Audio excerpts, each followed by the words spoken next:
Hey, everybody. Welcome to Sunday Morning at the Sanctuary.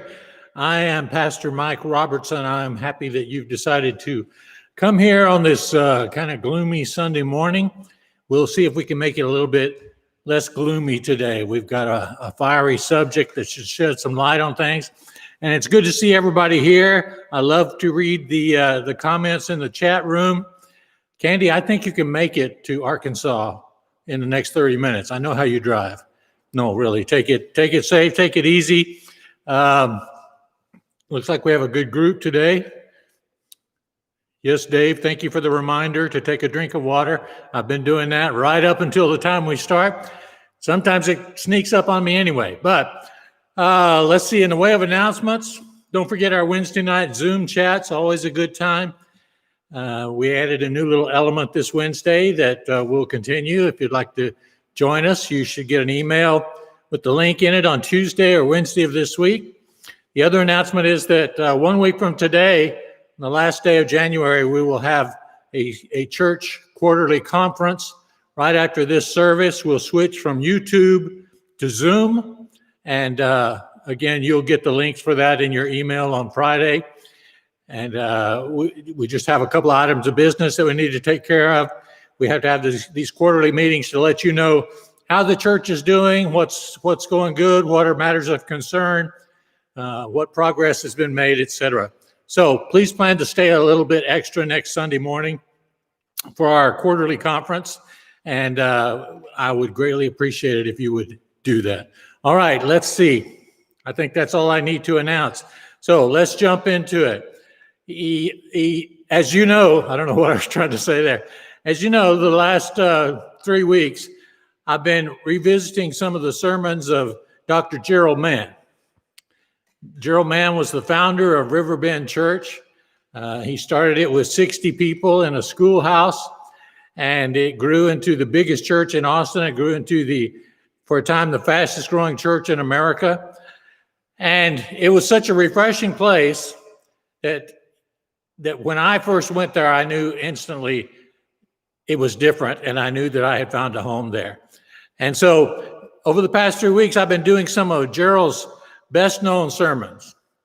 He always started the new year with, "Oh, but you can begin again." And another one of his well-known sermons was called, "There's a Yes in Every Mess." And then last week, I did the one called "Wait to Worry," the sermon that I have quoted probably more than anything he ever said. Wait to worry. It's really good advice. And so I decided there would be four parts to this series. And so I thought, what am I going to do for the fourth one? Because those three that I've already done are by far his best known, best remembered. All of his sermons are good. I haven't found one yet that I thought, well, that was a waste of time. And so I was looking through all the sermons that are available, and I came across this one with the title that just grabbed me, and I thought, yeah, I want to do this one. The title of the sermon is Finding a Burning Bush. My slide will change here. There it is. Finding a Burning Bush when you're burned out and bushed. I saw that title and I thought, oh, this sounds great. And as I went through it, I thought, well, it certainly is timely for me. I think it will probably be timely for other people too. But before I get into that, let me tell you what I learned from Gerald Mann. I learned several things. Now, I'm a preacher's kid. I was in church from birth, 3 times a week. I heard my daddy preach hundreds of sermons. But it wasn't until I heard Gerald Mann that I thought, that's how I want to do it, or that's how I would do it if I ever got the chance to do it. Things I learned from Gerald: one, it's better to have quality briefly than quantity over a long period of time. When I went to Gerald's church the first time, it was the norm for Baptist preachers to spend 40 minutes to an hour on their sermon. And oftentimes they would stand there and read it to you. Gerald was not like that. For him, the ideal sermon was 18 minutes long and had 3 or 4 points that you could easily remember, because he would give you some acronym or something. And people remembered them. The fact that people 25 years later remember Wait to Worry and There's a Yes in Every Mess shows you how effective that technique was. He showed me that a pastor didn't have to stand there and say, I got all the answers. I'm doing it all right. Why don't you just be like me? Instead, he would usually start by saying how he had messed up that week, something stupid he had done. He called it a confessional style of speaking, because he used personal stories to show people that he was fallible just like we all were. And yet he had learned some spiritual lessons and wanted to share them with us. Those things made a huge impact on me. He had a sense of humor. He loved to tell stories. And all of that was influential on me when I began getting chances to speak, first in his church and now in this church. So he was a big influence, the biggest influence on my style of speaking. And so I'm happy to have a chance to pay some tribute to him. And this will be the last part of this series. So Gerald, I hope you're watching. I hope you're listening. I hope you realize how many lives you influenced while you were down here. Now, this title is intriguing. It has to do, of course, with the story of Moses. Gerald read, before he did the sermon, he read a few verses from Exodus chapter 3. And those verses tell how Moses was keeping the flock of his father-in-law. Now, Moses, you know the early story of Moses' life, how he was born to Jewish parents, but at the time, the Pharaoh was having all the male children of the Jews killed. And so Moses' mother hid him in a basket, floated it in the water, and he was found by Pharaoh's daughter. And so he was raised in the palace as a prince. But he knew what his true heritage was. He was still able to be around his family at points in his life. And so one day when he saw an Egyptian soldier beating an Israelite, he flew off the handle and he ended up killing the Egyptian. Well, then he found out he had been seen, that people knew it was him. And so he went on the run, and he went on a run and found an Israelite man camping in the wilderness, and he stayed with him and married the man's daughter. And that's how Moses comes to be herding sheep out in the middle of nowhere. So he's keeping the flock of his father-in-law. The Bible says he led the flock to the backside of the desert, and he came to Horeb, the mountain of God. And the angel of the Lord appeared to him in a flame of fire out of the midst of a bush. And Moses looked, and behold, the bush burned with fire, but the bush was not consumed. So Moses said, I'll go over there and see this strange sight. Why is that bush not burning up? When the Lord saw that he had come over to look, God called to him from within the bush and said, Moses, Moses. And Moses said, yes, here I am, Lord. God said, don't come any closer. Take off your sandals, for you are standing on holy ground. And so God tells Moses that he has been selected for a task. God says, I've heard the children of Israel crying out in their servitude to the Egyptians. I've heard their problems. I've seen the way they've been mistreated. I am sending you to go talk to Pharaoh and tell him to let my people go so that they can leave Egypt and go to the land I have prepared. Well, that's a pretty big request. Moses said to God, who am I that I should go to Pharaoh and bring the Israelites out of Egypt? And God said, just do it. I will be with you. But Moses said, what if they don't believe me? What if they don't listen to what I say? Or what if they say, yeah, God appeared to you? Sure.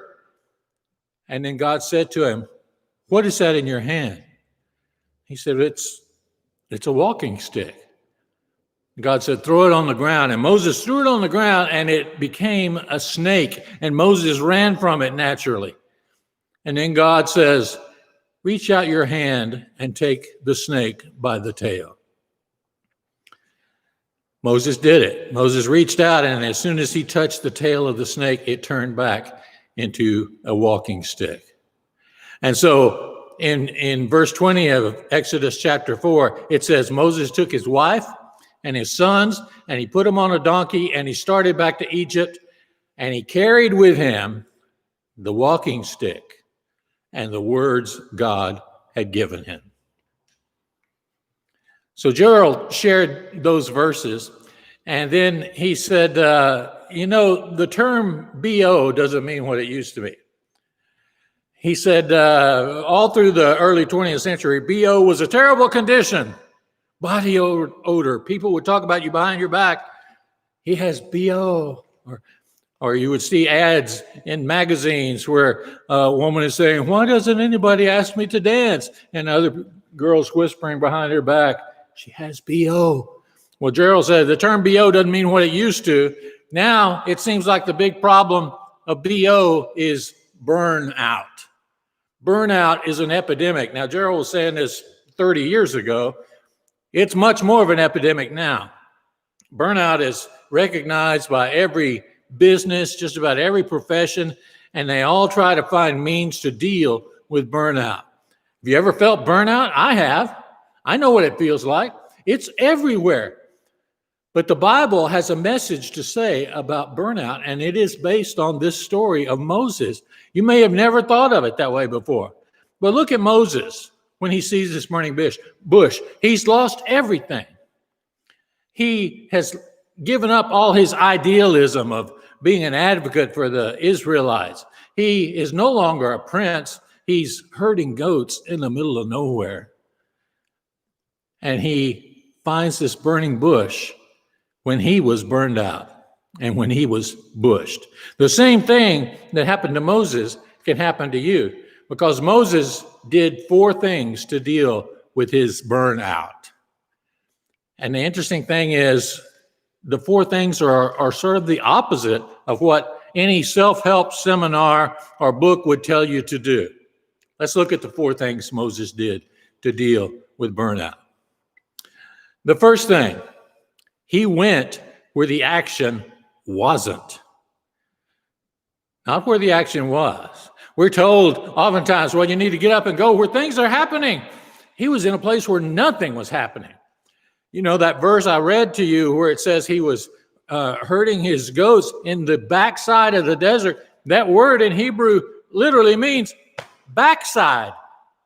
He was in the backside of the world. You've heard of the armpit of the world or other baser expressions. He was on the backside of the world. He was nowhere. Gerald said there was a time when he and his wife were flying from Tel Aviv down to Johannesburg, South Africa, and they got on a plane and they were fortunate enough to get bumped up to first class. Oh, that's great. And then the pilot apparently was from Austin, and he learned that Gerald was on the plane, so he invited Gerald to come up to the cockpit for a while. You can't do that anymore. But Gerald got to be in the cockpit for a good part of the flight, and during part of the flight, he was sitting in the cockpit, and the pilot pointed out the Sinai Peninsula, which is where the backside of the desert was. He pointed out the place where Moses got this message from God, and Gerald said it was gray, it was colorless, it was wilderness, it was truly looked like a God-forsaken place. And so Moses had to go to this place where nothing seemed to be happening. He had to go there so that he could hear God. The great Catholic mystic Thomas Merton says, sometimes we have to move out of our routine so that we can hear God. We have to get out of our safety zone before we can really get down to where we are supposed to be. Now, Gerald said the ironic thing is, if somebody has a religious experience that I haven't had, he's a heretic. Or they're crazy. Or he said, we say they're of the devil. Just because it's a different experience. But when we are able to get out of our own comfort zone, our own dull routine, our own rut, only then can we hear God. Jill said he was coming back to Austin one time from Louisiana, and he was driving out in East Texas and passing through a little town, and he saw a little burger joint, and it had a sign out in front that says, "Best hamburgers in the world." And he said, who doesn't like a good hamburger? And so he pulled in there, and he said the lunch crowd was just getting out. It had been very full, but it was starting to thin out. And so he went in, was able to find a seat at the counter, and he ordered his burger, and he said he could see into the kitchen, and he could see the man in the back with his spatula flipping burgers on the grill, you know, wearing his paper hat, his white apron. And Gerald looked at the guy, and every once in a while the guy would turn and look at Gerald. And finally, after about 15 minutes, when the hamburger was ready, the man came over and he said, "Dr. Mann?" And Gerald said, "I know you." This guy that was standing there flipping hamburgers, Gerald said, the last time I saw him was 12 years before, and we were on his Learjet flying to Oklahoma City. Now, that's quite a change. From your own Learjet to flipping hamburgers in a little East Texas town. Gerald said, what happened? He said, "I heard you had some business troubles." And the guy said, "Well, that was step 2. He said, "Step 1 was cocaine and alcohol. And he said, thanks to that, I lost my business. I just about lost everything. And he said, you know that song that was popular in the 60s that said, let me show you where it's at. Let me take you where the action is. He said, I've been to where the action is, and there ain't nothing there. He said, we've talked about expanding our business, opening hamburger places in other towns. But he said, then I realized this is all I need. This is where I feel fulfilled and safe. It's not always the biggest. It's not always the most expensive. Sometimes it's just finding the place where we just fit. Don't go to where the action is. If you want to hear from God, if you want to break your routine and get over your burnout, go to where the action is not. Then the second thing that Moses did, he wandered, but with wonder. He wandered, but with wonder. He went looking. Now, burning bush was not that unusual in the place where Moses was. It's very hot, very dry, and occasionally things will burst into flame, especially if they get a lightning strike or something like that. But Moses was still curious. He still had a sense of wonder that when he saw this burning bush, he recognized something is different here. And that's when God spoke to him, when God saw that he was still curious and still wanted to know more. This is a topic I can talk about a lot because I told you before, my favorite sense is not sight or sound, it's wonder. When did many of us lose our sense of wonder? When was the last time you took a chance? The last time you tried something different? The last time you got off the road you've been on for so many years and tried to go a new direction? That's where life is. That's where excitement is. That's where you find thrills. When you get curious about something. A year ago, I got curious about old movie theaters. Since then, I've traveled all over the state of Texas. I've taken pictures of over 180 theaters. I've learned about history of small towns and theaters. It's an area I never foresaw myself going into.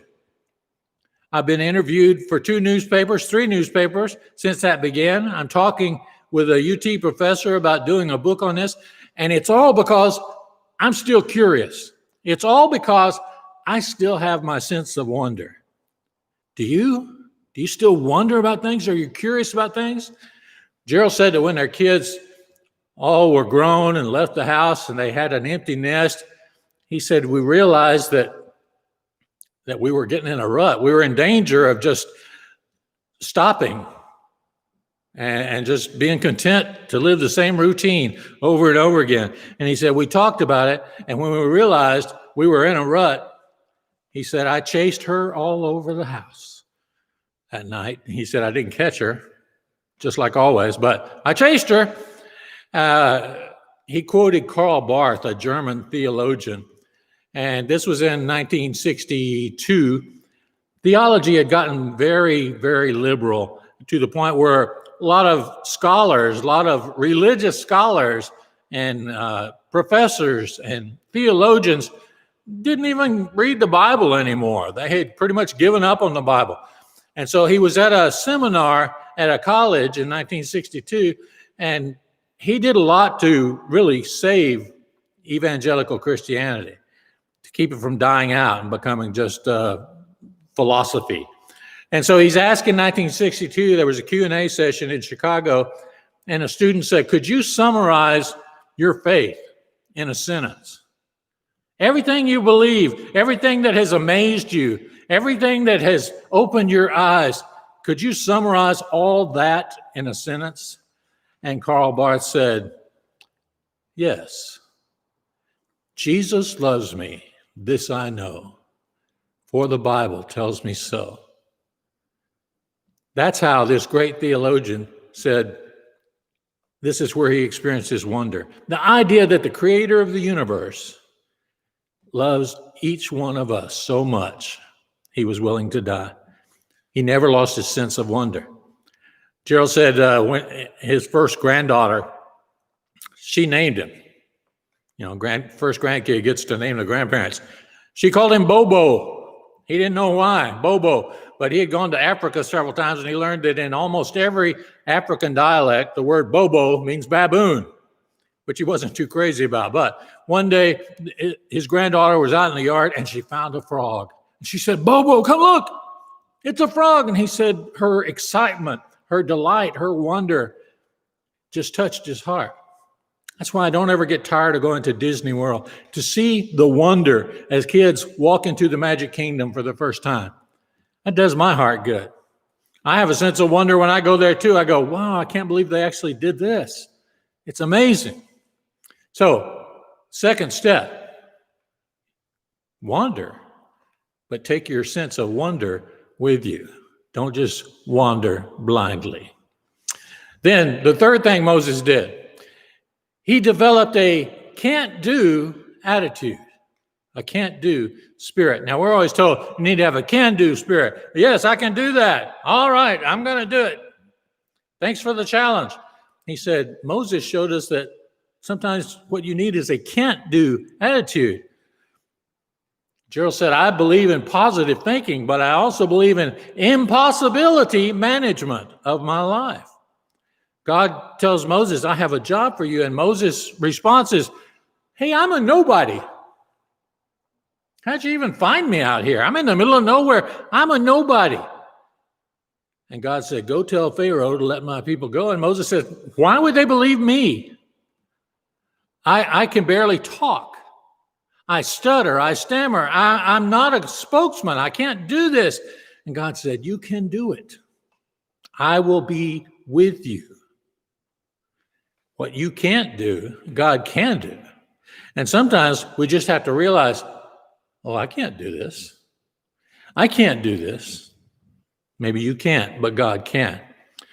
Gerald always kept on his desk the book called One Day at a Time, the 12-step program book.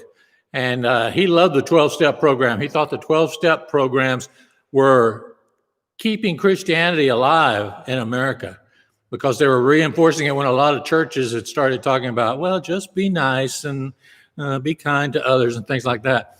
He said he thought the 12-step program worked mostly because of step one. Now, some of you know what step one is. Most of you have probably heard it. Step one of the 12 steps says, we admitted we were powerless and that our lives had become unmanageable. Unmanageable. When I try to manage my own life, it goes wrong. But what would happen if you were able to just let go and say, all right, I can't do this, but I know God can do this. I'm going to let God direct what I do with my life. It would make a dramatic change in you. Then the fourth thing Moses did, the opposite of what we're told to do. Moses spoke loudly and carried a small stick. Not like Teddy Roosevelt, who spoke softly and carried a big stick. He did just the opposite. He set out to Egypt with the words that God had given him, just 4 words, let my people go, and this walking stick. But look what that stick accomplished. It caused frogs to come out of the Nile. It caused a plague of locusts. It turned the water to blood. It split the Red Sea. This humble stick, it broke the back of one of the most powerful empires on earth at the time. How? Why? Moses started acting like God was going to do what he said he was going to do. He started believing God was actually going to do what he promised. Gerald told the story how in May of 1991, the church had a problem. They had plenty of people. He said we had the largest attendance in the city. The attendance had tripled in just a couple of years. But he said the offerings were exactly the same as they were when the attendance was a third of what it was at present. And Gerald began calling other churches, and he called the Hellfire and Damnation church up the road and found out their giving per capita was more than twice what his church was.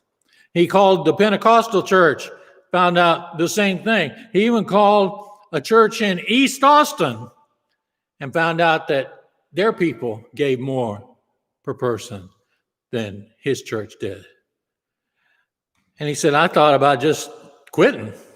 I thought about just ending. And he said, well, I'm going to write a letter. I'm going to write a letter to the church members and tell them the situation. That's all I know how to do. And he wrote this letter, and he said, I was terrified to give it out, to send it out to the church members. And he said, finally, I went next door to my neighbor, and I said, look, this letter is what I'm about to send out, and I think I may be crazy for doing it. This may be the end. This may cost me my job. What do you think about it? And the man looked at the letter and he said, is it the truth? Gerald said, yeah. The man said, tell the truth. And so Gerald sent the letter out. He said when he did, the church was at that point $220,000 behind in their budget for the year.